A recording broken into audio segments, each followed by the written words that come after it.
കേരള കർണാടക അതിർത്തി ഗ്രാമമായ ബല്ലൂർ പഞ്ചായത്തിലെ ബലേരി. കൃഷിക്കൊട്ടും അനുയോജ്യമല്ലാത്ത മണ്ണിനെ ജീവസിദ്ധതാക്കിയ ബലേരിയുടെ സ്വന്തം കർഷകൻ സത്യനാരായണ ബലേരി. 1.5 ദശാബ്ദക്കാലത്തെ പുതിയ നെല്ലിനങ്ങളെ തേടിയുള്ള ഈ കർഷകന്റെ യാത്രക്ക് രാജ്യം നൽകിയ അംഗീകാരം പത്മശ്രീ. പത്മശ്രീ കിട്ടിയത് വളരെ സന്തോഷമുള്ള കാര്യമാണ്. ഇത് നമ്മളെ പോലത്തെ ആൾക്കാർ ഇങ്ങനത്തെ ഒരു വലിയ കേന്ദ്ര സർക്കാർ കൊടുക്കുന്ന ഒരു അവാർഡ് കിട്ടുമെന്ന് വിചാരിച്ചിട്ടൊന്നും ചെയ്തതല്ല. ആദ്യകാലത്ത് ഇത് അവാർഡ് കിട്ടും, മറ്റേ വേറെ എന്തെല്ലാം ഇത് കിട്ടും, നമുക്ക് ബെനിഫിറ്റ് കിട്ടും എന്ന് പറഞ്ഞൊരു ഇതിൽ ചെയ്തു വന്നതല്ല. 1.5 പതിറ്റാണ്ട് മുമ്പ് ഉടുപ്പിയിലെ ഒരു കർഷകൻ അപൂർവ ഇനം നെൽവിത്തുകൾ വിതരണം ചെയ്യുന്നു എന്നറിഞ്ഞ് സത്യനാരായണ ആ വിത്തുകൾ കിട്ടാനുള്ള ശ്രമം ആരംഭിച്ചുകൊണ്ട് ഒരു കത്തയച്ചു. മറുപടിയായി ഒരു അപൂർവ ഇനം നെല്ലിന്റെ ഏതാനും വിത്തുകൾ തപാലിൽ ലഭിച്ചു. അന്ന് തുടങ്ങിയ സ്നേഹവും അന്വേഷണവുമാണ് ഇന്ന് 650 ഇനം വിത്തുകളിൽ എത്തി നിൽക്കുന്നത്. ഈ വിത്തിന് വേണ്ടായിട്ട് ഞാൻ കേരള കർണാടകത്തിന്റെ തമിഴ്നാടിന്റെ പല ഏരിയകളിൽ പോയിട്ടുണ്ട്.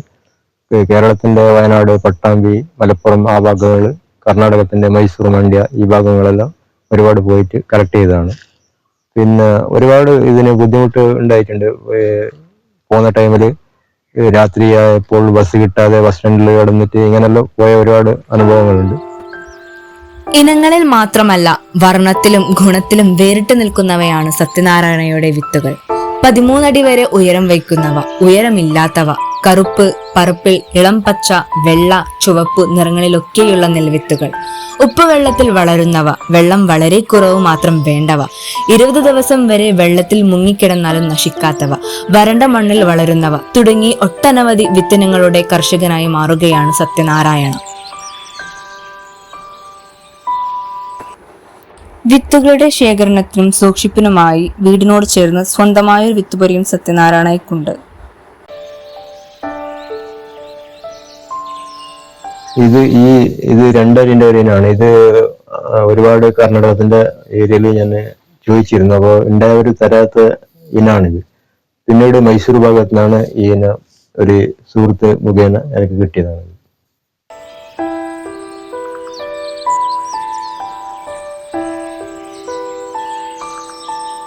ഇത് ഗന്ധകശാല എന്ന് പറഞ്ഞ ഇനാണ്. ഇത് സ്മെല്ലിന്റെ ഇനാണ്. ബിരിയാണി ഇങ്ങനത്തെ ഉണ്ടാക്കാൻ ഉപയോഗിക്കുന്ന ഇനാണ്.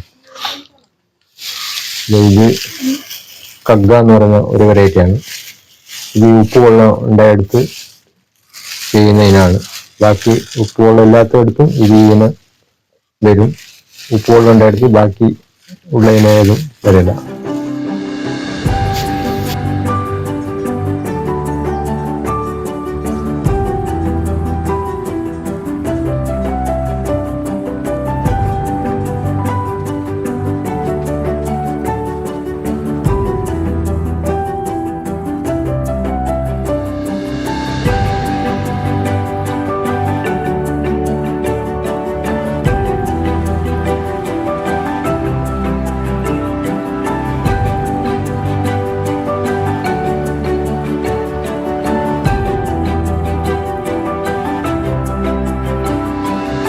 നാടൻ ഇനം എന്തിന് നമ്മൾ സംരക്ഷിക്കണം എന്ന് പറഞ്ഞാൽ ഇത് നഷ്ടപ്പെട്ടു പോയാൽ ഇനി ഒരിക്കലും നമുക്ക് തിരിച്ചു കിട്ടാൻ പോകില്ല. ഇതിൽ ഒരുപാട് മെഡിസിൻ വാല്യൂ, ഒരുപാട് പോഷകാംശങ്ങൾ എല്ലാം ഇതിലുണ്ട്. പക്ഷെ അത് നഷ്ടപ്പെട്ടു പോയാലും ഇതിനെ കിട്ടുന്നില്ല. പിന്നെ യൂണിവേഴ്സിറ്റിക്ക് ഇത് ഇപ്പൊ ആവശ്യം എന്തിനു പറഞ്ഞാൽ നമുക്കിപ്പോ ഒരു പുതിയ ഇനം ഉണ്ടാക്കണം എന്നുണ്ടെങ്കിൽ ഈ ഇനങ്ങളെ ക്രോസ് ചെയ്തിട്ടാണ് അവരുണ്ടാക്കുന്നത്. പുതുതലമുറ കാർഷിക മേഖലയെ അവഗണിക്കുന്ന രീതിയാണ് ഇന്ന് കാണുന്നത്. വിദ്യാർത്ഥികൾ അടങ്ങുന്ന ഭാവി തലമുറയെ കാർഷിക മേഖലയിലേക്ക് ആകർഷിക്കേണ്ടതായിട്ടുണ്ട്. കൃഷിനെ ഒഴിവാക്കിയിട്ട് ആർക്കും ജീവിക്കാൻ പറ്റില്ല. ഇനി കുറച്ചുനാൾ കഴിഞ്ഞാൽ നമ്മുടെ ഭക്ഷണത്തിന് വേണ്ട അരി ഇതിനെല്ലാം ഒരുപാട് പൈസ കൂടിക്കൊണ്ടു പോകുന്നു. ഇത് ചെയ്യാതിരിക്കാൻ പറ്റില്ല. എന്നാലും ഈ ഇപ്പോഴത്തെ പുതുതലമുറ ഒരുപാട് ഈ കോളേജ് വിദ്യാഭ്യാസം എല്ലാം പഠിക്കുന്നത്ര പഠിച്ചിട്ട് പിന്നീട് ഈ കൃഷിക്ക് വരുന്നതാണ് നല്ലത്. അതിന് വേണ്ട സാഹചര്യം സർക്കാർ തന്നെ കൊണ്ടുവരണം. എങ്ങനെ പറഞ്ഞാൽ ഈ സ്കൂൾ തലത്തിൽ തന്നെ ഒരു സിലബസ് ഉണ്ടാക്കിയിട്ട് അതിനൊരു ഗ്രേസ് മാർക്ക് കൊടുത്തിട്ട് ചെറുപ്പം മുതൽ അങ്ങനത്തെ ഒരു സാഹചര്യം ഉണ്ടാക്കുന്നതാണ് ഇന്നത്തെ മുൻതലമുറ ഈ കൃഷിയോട് ചേർന്ന് പോകാനുള്ള ഒരു വഴി എന്ന് പറഞ്ഞിട്ട് എൻ്റെ ഒരു ചെറിയൊരു അഭ്യർത്ഥന. പരമ്പരാഗത കർഷക കുടുംബത്തിലാണ് ജനിച്ചതെങ്കിലും നെൽകൃഷിയുമായി സത്യനാരായണയ്ക്ക് വലിയ ബന്ധമൊന്നുമില്ലായിരുന്നു. കുടുംബത്തിന്റെ പ്രധാന കൃഷി റബ്ബറും കവുങ്ങുമായിരുന്നു. പക്ഷേ സത്യനാരായണയുടെ ഇഷ്ടം മറ്റൊന്നായിരുന്നു.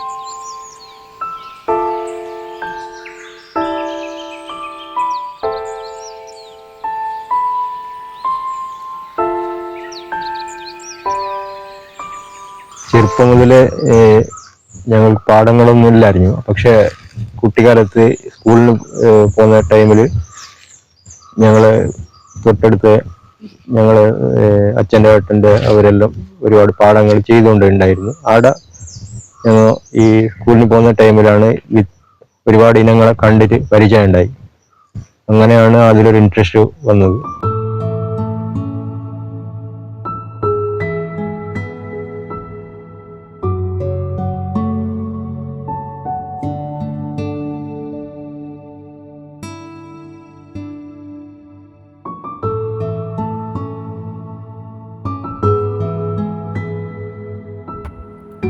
സത്യനാരായണയുടെ ഭൂപ്രദേശം ചരിഞ്ഞതും നെൽകൃഷിക്ക് അനുയോജ്യമല്ലാത്തതുമാണ്.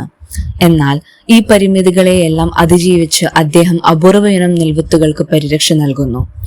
കൈവശമുള്ള 20 സെന്റ് സ്ഥലത്തും വെള്ളം കെട്ടി നിർത്തി കൃഷി ചെയ്യുവാനുള്ള സാഹചര്യം തീരെയില്ല. സത്യനാരായണ ഈ വെല്ലുവിളികളെയെല്ലാം തന്റേതായ ഒരു കൃഷിരീതി വികസിപ്പിച്ചെടുത്തുകൊണ്ട് അതിജീവിച്ചു. കൈവശമുള്ള 650 ദിനം നെൽവിത്തുകളും കൃത്യമായ ഇടവേളകളിൽ മുളപ്പിച്ച് പുതിയ വിത്ത് ആക്കി സൂക്ഷിക്കുന്നു.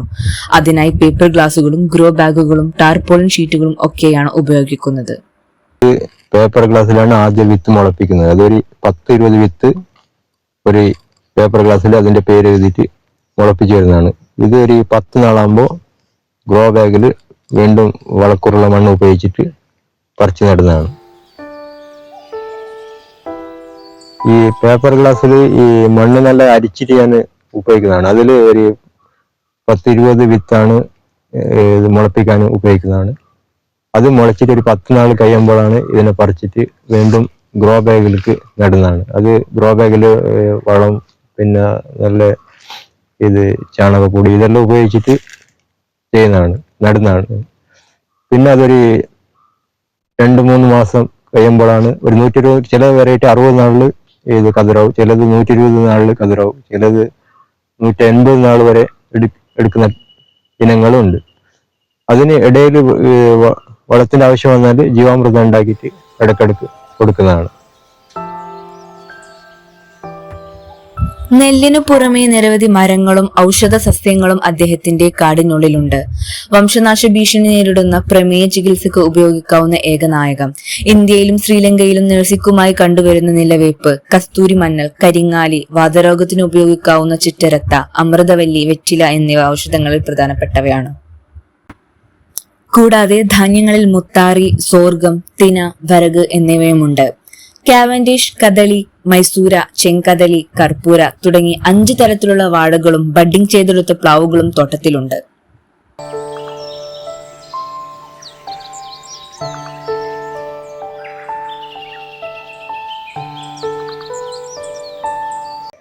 പ്ലാവിൻ്റെ ഒരു 10-20 വെറൈറ്റികളുണ്ട്. അതിൽ ഒരുപാട് നാടൻ വെറൈറ്റികളാണ്. ഈ വേറെ വേറെ സ്ഥലത്ത് പോയിരിക്കുമ്പോൾ അവിടുന്ന് അതിനെ കൊണ്ടുവന്നിട്ട് ഗ്രാഫ്റ്റ് ചെയ്ത് വളർത്തിയിട്ടില്ലതാണ്. അതിന്റെ കൂടെ യൂണിവേഴ്സിറ്റി ഡെവലപ്പ് ചെയ്ത ഇത് സിന്ദൂർ എന്ന് പറയുന്ന ഒരു വെറൈറ്റിയാണ്. പിന്നെ അതൊരു വാട സിംഗപ്പൂർ എന്ന് പറയുന്ന ഒരു വെറൈറ്റിയാണ്.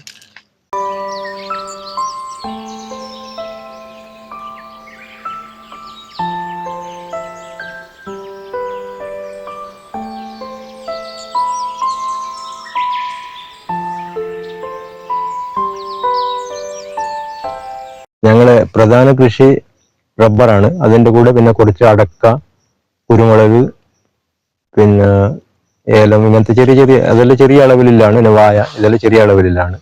കൂടുതൽ റബ്ബറാണ് ഉള്ളത്.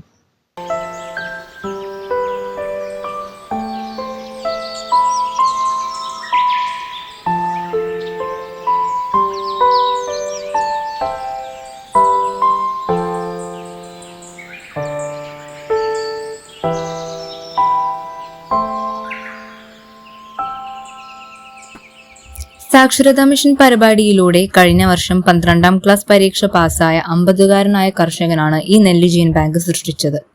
പാരമ്പര്യമായി ലഭിച്ച ഒരേക്കർ ഭൂമി പ്രകൃതിദത്ത വനമായി സംരക്ഷിക്കുന്നതിൽ മുമ്പേ ശ്രദ്ധേയനായിരുന്നു ഇദ്ദേഹം. കേരള വനം വകുപ്പിന്റെ വനമിത്ര അവാർഡ് ഉൾപ്പെടെ നിരവധി അംഗീകാരങ്ങൾ അദ്ദേഹത്തെ തേടിയെത്തിയിട്ടുണ്ട്. കൃഷിക്ഷേമ മന്ത്രാലയത്തിന് കീഴിലുള്ള ഒരു statutory protection and farmers right 2018-19 genome saviour farmer റിവാർഡും സത്യനാരായണക്ക് ലഭിച്ചു. ഇത് വനം എന്ന് പറഞ്ഞാൽ ഇവിടെ ഞാൻ പ്രത്യേകമായിട്ട് ഒരു ഉണ്ടാക്കിയ വനമല്ല, പക്ഷെ പണ്ട് മുതലേ ഉണ്ടായ അച്ഛന്റെ കാലത്ത് ഉണ്ടായ ഒരു ഇത് മരങ്ങൾ അങ്ങനെ നിലനിർത്തിയിട്ട് പോകുന്നതാണ്. അത് ഇന്നത്തെ ഈ കാലാവസ്ഥ വ്യതിയാനം പിന്നെ ഈ ചൂട് എല്ലാം കൂടിക്കൊണ്ടു പോകുന്നത് വനനശീകരണം ആയതുകൊണ്ട് എന്ന് പറഞ്ഞിട്ട് ഞാൻ ഇപ്പൊ അതിനെ കുറച്ചങ്ങനെ ഒഴിച്ചു പോകുന്നതാണ്. അത് ഈ വെള്ളത്തിന്റെ ക്ഷാമത്തിനും പിന്നെ ചൂട് തടയാനും ഒരുപാട് ഗുണങ്ങൾ ഈ വനം നമ്മൾ നിലനിർത്തുന്നത് കൊണ്ട് വളരെ ഗുണമുള്ള ഒരു കാര്യമാണ്.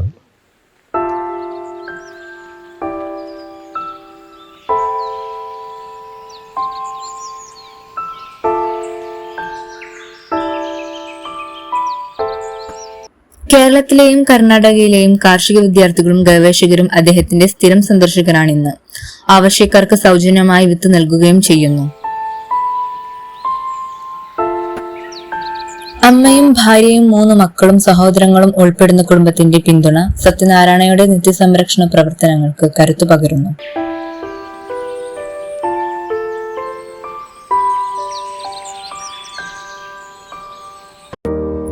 കാലം മുന്നോട്ട് പോകും തോറും മലയാളി മണ്ണിൽ നിന്നും നെൽകൃഷി പിന്നോട്ടുള്ള യാത്രയിലാണ്. കൃഷി ലാഭകരമല്ലെന്ന് ചൂണ്ടിക്കാട്ടിയാണ് മിക്കവരും നെൽകൃഷി ഉപേക്ഷിക്കുന്നത്. നെൽപ്പാടങ്ങൾ നികത്തി മറ്റു പല ആവശ്യങ്ങൾക്ക് ഉപയോഗിക്കുന്നതും നെൽകൃഷി കളം വിടാൻ ഒരു കാരണമാണ്. ഒരു കാലത്ത് പരിചിതമായിരുന്ന പല നെൽവിത്തിനങ്ങളും ഇപ്പോൾ അന്യമായി തുടങ്ങി. പണ്ടൊരു നാളിൽ ഈ മണ്ണിൽ നെൽകൃഷി ചെയ്തിരുന്നുവെന്ന കഥകൾ കേൾക്കേണ്ടി വരുമോ എന്ന ആശങ്കയിലാണ് എല്ലാവരും.